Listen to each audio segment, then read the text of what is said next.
الحمد لله رب العالمين وبه نستعين ولا حول ولا قوة إلا بالله العلي العظيم اللهم صل على سيدنا محمد وعلى آله وأصحابه ومن تبعهم بإحسان إلى يوم الدين أما بعد السلام عليكم ورحمة الله وبركاتهขอความรักขอความเมตตาขอความปราณีจากองค์อัลลอฮฺซุบฮานะฮูวะตะอาลาจงประสบแด่ท่านผู้ฟังที่เคารพรักทุกท่านท่านผู้ฟังที่เคารพครับเราก็กลับมาพบกันเช่นเคยครับในช่วงเวลาที่เราจะได้คุยกันถึงสาระเกร็ดความรู้ต่างๆที่มีอยู่ในอัลกุรอานเท่าที่เรานั้นมีความสามารถจะศึกษาได้หลายครั้งที่ผ่านมาครับเราได้หยิบยกบางองค์การมาศึกษาร่วมกันก็หวังเป็นยิ่งครับว่าท่านผู้ฟังคงจะได้เห็นถึงหลักธรรมคำสอนที่เป็นธรรมนูญแห่งอัลอิสลามในองค์การต่างๆเหล่านั้นวันนี้ผมจะนำท่านผู้ฟังมาศึกษาอายะห์หนึ่งจากซูเราะห์อัลอิมรอนซูเราะห์อัลอิมรอนนี้อยู่ตรงไหนของอัลกุรอานครับซูเราะห์อัลอิมรอนนี้เป็นซูเราะห์ลำดับที่3อยู่ในยุสที่3แล้วก็เป็นซูเราะห์มะดานียะห์นั่นหมายความว่าท่านนบีของเราได้รับองค์การเหล่านี้หลังจากอพยพสู่นครมะดีนะห์แล้วซูเราะห์อัลอิมรอนนี้ครับมีอายะห์เยอะพอสมควรครับ200อายะห์ด้วยกันวันนี้เราจะมาศึกษาอายะห์ที่169ของซูเราะห์อัลอิมรอนถ้าท่านผู้ฟังมีอัลกุรอานก็ลองหยิบกุรอานมาเปิดตามเลยอายะห์นี้ครับอัลเลาะห์ตะอาลาได้พูดถึงบรรดาชูฮะดะห์บรรดากลุ่มคนที่เขาตายในหนทางของอัลลอฮฺซุบฮานะฮูวะตะอาลาอัลลอฮฺบอกว่าลาตะฮซะบันนัลลซีนกุติลูฟีซะบีลิลลาฮิ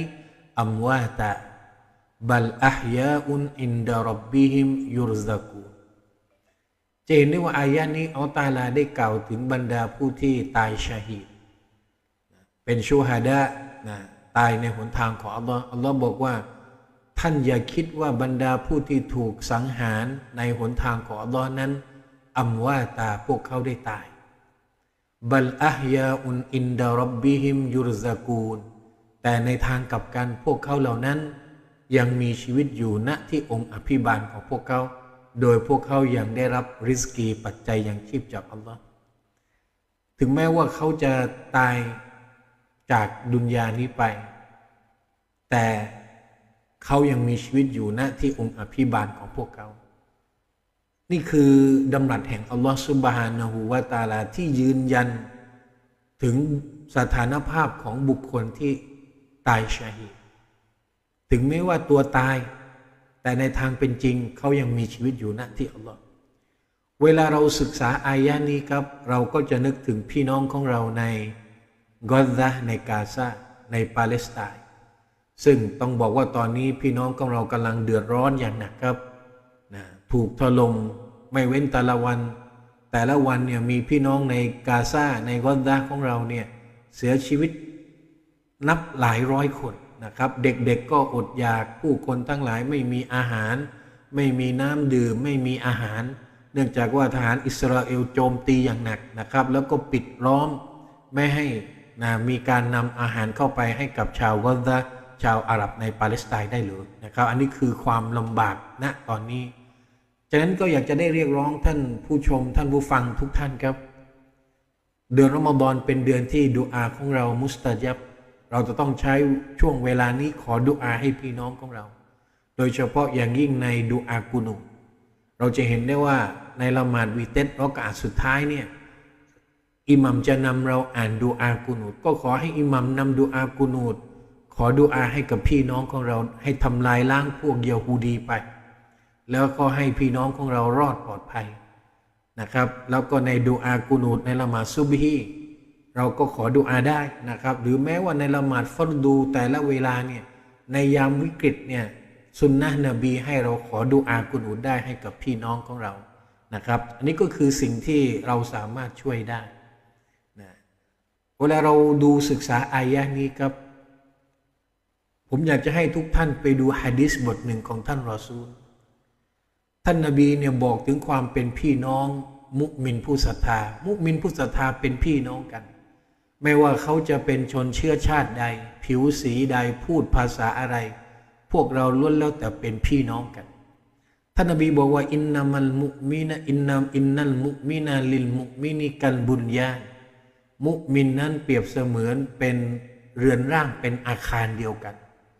ท่านนบีเปรียบมุมินผู้ศรัทธานั้นเหมือนกับอาคารหลังเดียวกันยาชุดดูบะดูฮูบะดอนซึ่งแต่ละส่วนเนี่ยมันจะต้องยึดติดกันไว้นั่นหมายความว่าถ้าเป็นอาคารเดียวกันเนี่ยนะเสาคานเนี่ยก็ต้องยึดกันไว้นะครับเพราะว่าถ้าหากส่วนหนึ่งส่วนใดเนี่ยมันพังลงไปอีกส่วนหนึ่งก็จะต้องพังตามไปด้วยนั้นท่านนบีได้ใช้หลักอุปมาอุปไมยนบีบอกว่ามุมินนั้นเปรียบเสมือนอาคารหลังเดียวกันที่ยึดซึ่งกันและกันวะชับบะกะอัลซอบิอาฮูและนบีก็เอานิ้วมือเนี่ยสอดเข้าหากันแสดงถึงความเป็นพี่น้องความช่วยเหลือกันและความเป็นน้ำหนึ่งใจเดียวกันนี่คือจุดยืนที่ท่านนบีเรียกร้องพวกเราฉะนั้นคราใดที่พี่น้องมุมินของเราไม่ว่าจะอยู่ส่วนใดของโลกประสบอุบัติเหตุประสบอุทกภัยวาตภัยหรือประสบภัยสงครามเนี่ยพี่น้องของเราเจ็บเราก็เจ็บด้วยฉะนั้นเราดูอาครับเราช่วยดูอาหรือถ้ามีองค์กรใดเขาเรียกร้องขอรับบริจาคเราก็บริจาคคนละเล็กคนละน้อยพี่น้องอย่าลืมนะพี่น้องของเราที่ตายในเหตุการณ์ครั้งนี้อิสราเอลถล่มกอซาหรือกาซาเนี่ยหลายหมื่นคนนะครับจาก2 ล้านกว่าคนเนี่ยตายไปแล้วหลายหมื่นคนเนี่ยพวกเขาเหล่านั้นยังมีชีวิตอยู่ณที่องค์อัลลอฮฺตะอาลาดังที่อัลลอฮฺตะอาลายืนยันบอกว่าวะลาตะฮซะบันนัลลซีนกุติลูฟีซะบีลิลลาฮิอัมวาตาอย่าได้คิดว่าคนที่เขาตายในหนทางของอัลลอฮ์คือบรรดาผู้ตายชัยฮีดนั้นตายไปแล้วบัลอะฮยาอุนอินดะร็อบบิฮิมยุรซากูแต่เขายังมีชีวิตอยู่ณที่องค์อัลลอฮ์และยังคงได้รับปัจจัยยังชีพอยู่ฉะนั้นการตายชัยฮีดนี้ถือว่าเป็นอาลามะฮุสนุลคอติมะการตายที่ดีฉะนั้นพี่น้องเนี่ยเราขอดุอาให้พี่น้องของเรานะครับรอดปลอดภัยแล้วในขณะเดียวกันเราก็ขอให้เราเนี่ยได้จบชีวิตด้วยฮุสนุลคอติมะดุอาบทหนึ่งผมอยากจะให้พี่น้องได้อ่านดุอาบทนี้ประจำนะอัลลอฮุมมะรซุกนีกับลันเมาติเตาบะตันวะอินดัลเมาติชะฮาดะตันวะบะอดัลเมาติจันนะตันโอ้อัลลอฮ์โปรดให้เรานั้นก่อนตายให้ได้มีโอกาสเตาบะขณะตายขอให้เราได้กล่าวกะลิมอชะฮาดะหลังจากตายไปแล้วขอให้เราได้เข้าสวรรค์ของอัลลอฮ์อัลลอฮุมมะรซุกนีฮุสนัลคอติมะฮ์ยาร็อบบันอาลามีนขออัลลอฮ์ให้เรานั้นตายแล้วได้ฮุสนัลคอติมะฮ์อันนี้คือดุอาที่อยากจะให้พี่น้องได้จดจำเอาไว้ฉะนั้นถ้าเราไปดูในข้อมูลทางวิชาการบุคคลที่ตายแล้วได้ฮุสนุลคอติมะฮ์เนี่ยมีสัญญาณมีอะลามะหนึ่งขณะที่เขาจะหมดลมนั้นเขากล่าวลาอิลาฮะอิลลัลลอฮ์มีหะดีษนบีบอกว่ามันกานะอาคิรุกะลามิฮิลาอิลาฮะอิลลัลลอฮ์ดะคอลัลญันนะห์ใครที่คำพูดสุดท้ายของเขากล่าวลาอิลาฮะอิลลัลลอฮ์ได้เข้าสวรรค์ฉะนั้นเวลาคนเจ็บใกล้ตายเราสอนอะไรเราสอนกะลิมอชะฮาดะห์ลาอิลาฮะอิลลัลลอฮ์ค่อยๆสอนค่อยๆพูด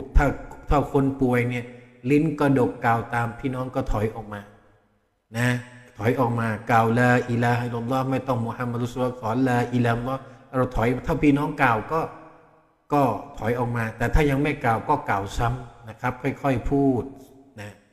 อาลามะที่สองครับของการจบชีวิตด้วยดีฮุสนุลคอติมะฮ์เนี่ยขณะที่กำลังจะหมดลมนั้นมีเหงื่อออกที่หน้าผาก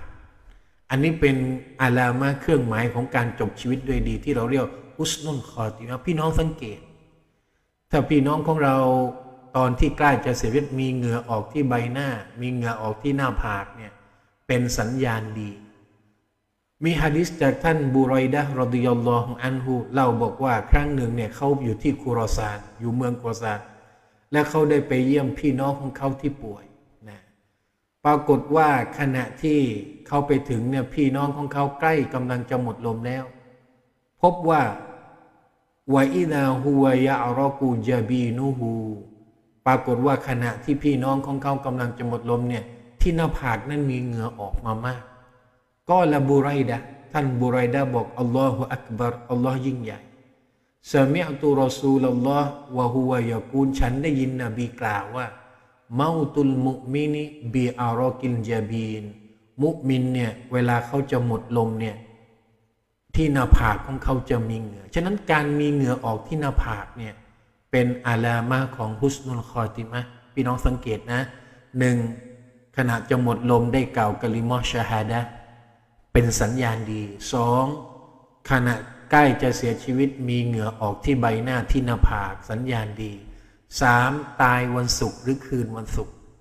ท่านนบีบอกเลยครับมามินมุสลิมินยามูตุยามันจุมอะติเอาไลละตันจุมอะติอิลลาวะกอฮุลลอฮุฟิตนะตันกอบริคนที่ตายวันศุกร์หรือคืนวันศุกร์อัลลอฮฺตะอาลาจะ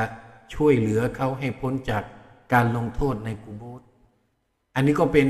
สัญญาณดีตายวันศุกร์คืนวันศุกร์เห็นไหมครับเวลาถามว่าตายวันไหนตายวันศุกร์โอ้ตายดีจังก็มีที่มาจากหะดีษตัวนี้และสัญญาณที่สี่นะครับตายชะฮีดตายในหนทางของอัลลอฮ์ดังที่พี่น้องกอซาของเราบางส่วนเนี่ยได้จบชีวิตลงในสงครามครั้งนี้นะจำนวนหลายหมื่นคนพวกเขายังมีชีวิตอยู่ณที่องค์อัลลอฮ์ตะอาลาและสัญญาณอุสตุนคอตัวสุดท้ายก็คือ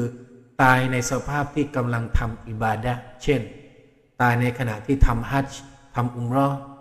ตายในขณะที่กำลังละหมาดตายในขณะที่ทำการถือศีลอดขณะที่ถือศีลอดอยู่เนี่ยเป็นลมวูบดับแล้วก็สลบไปแล้วก็ถึงแก่อาญัลของอัลลอฮ์ตายในขณะทำอิบาดะห์เป็นสัญญาณดีท่านนบีศ็อลลัลลอฮุอะลัยฮิวะซัลลัมบอกว่าอิซาอารอดัลลอฮุบิอับดินค็อยรอนอิสตะมะละฮูเมื่ออัลลอฮ์ต้องการให้บ่าวคนใดได้รับความดีได้เข้าสวรรค์อัลลอฮ์จะให้ทำความดีนั้นบรรดาซอฮาบะห์ก็ถามว่าท่านรอซูลมันหมายถึงอะไรนบีบอกยูวัฟฟิกูฮูลิอามาลินซอลิฮินอัลลอฮ์จะให้คนคนนั้นเนี่ยได้ทำอามันที่ซอและได้ทำละหมาดได้บวชได้ไปทำฮัจญ์ได้ไปทำอุมเราะห์ซุมมายักบิดูฮูอะลัยฮิและอัลลอฮ์ก็ปิดชีวิตเขาดึงวิญญาณออกจากร่างกายของเขาขณะที่เขากำลังทำอิบาดะห์นั้นอยู่ฉะนั้นการตายเสียชีวิตขณะทำอิบาดะห์เป็นสัญญาณดีนะครับอันนี้ก็เป็นสิ่งหนึ่งที่เราพบข้อมูลจากทางวิชาการฉะนั้นในวันนี้ครับเราได้คุยกันถึงเรื่องราวของการจบชีวิตด้วยดีโดยเฉพาะอย่างยิ่งเรามารื้อฟื้นนะครับความเป็นพี่น้องเราจะต้องช่วยเหลือพี่น้องของเราถ้าเราไปช่วยไม่ได้ด้วยกับกำลังกายนะครับเราช่วยด้วยดุอาเราช่วยด้วยการทำสดก็ถ้าหากมีองค์กรใดนะครับนักจุฬาราชมนตรีหรือหน่วยงานใดเนี่ยขอรับบริจาคนะครับเงินทองหรือว่าทรัพย์สินอะไรก็แล้วแต่เพื่อที่ไปช่วยพี่น้องของเราก็ต้องช่วยกันนะครับช่วยกันบริจาคช่วยกันสนับสนุนเพื่อที่จะให้พี่น้องของเรานั้นได้ขี้คายจากสถานการณ์ที่รุนแรงอันนี้แล้วอย่าลืมครับในดุอากุนูตของเราขอให้เรามีประโยคหนึ่งขอดุอาให้พี่น้องปลอดภัยจากพวกการถล่มการทำลายล้างของพวกยะฮูดีเพราะยะฮูดีนั้นเป็นศัตรูตัวฉกาจของมุมินผู้ศรัทธาดังที่อัลลอฮฺตะอาลาได้กล่าวไว้ในคัมภีร์อัลกุรอานฉะนั้นรอมฎอนนี้ครับเป็นโอกาสพี่น้องขอดุอาให้กับพี่น้องของเราที่